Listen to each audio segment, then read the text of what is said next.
হাতে পায়ের কম্পন দূরীকরণ যন্ত্র বা তাবিজ।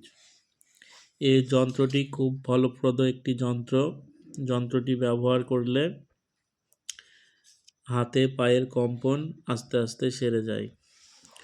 কোনো কারণে হাত পায়ের কম্পনের রোগ হয় বা কারোর কোনো টুকটাক করার পরিণামস্বরূপ কোনো ব্যক্তির হাত পা কাঁপার ব্যায়াম শুরু হয়, তাহলে প্রথমে তার চিকিৎসকের কাছে যাওয়া উচিত। শাস্ত্রে এই অসুখের জন্য পার্শ্ববর্তী এই যন্ত্রের উল্লেখও করা হয়েছে। যন্ত্রটি কালো কালি দিয়ে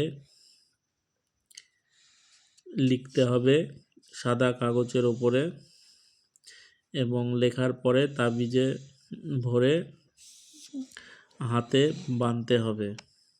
এটি খুব প্রচলিত ও ফলপ্রদ নকশা বা যন্ত্র বলে মনে করা হয়।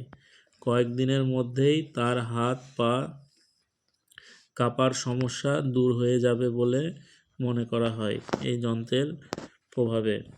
যন্ত্রটি খুব ফলপ্রদ একটি যন্ত্র।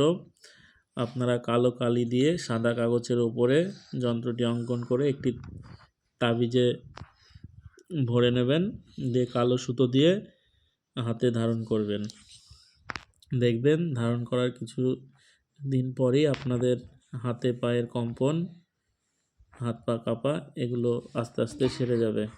সবাই ভালো থাকবেন, সুস্থ থাকবেন। জয় মা তারা, জয় গুরু বামদেব। সবার মঙ্গল হোক।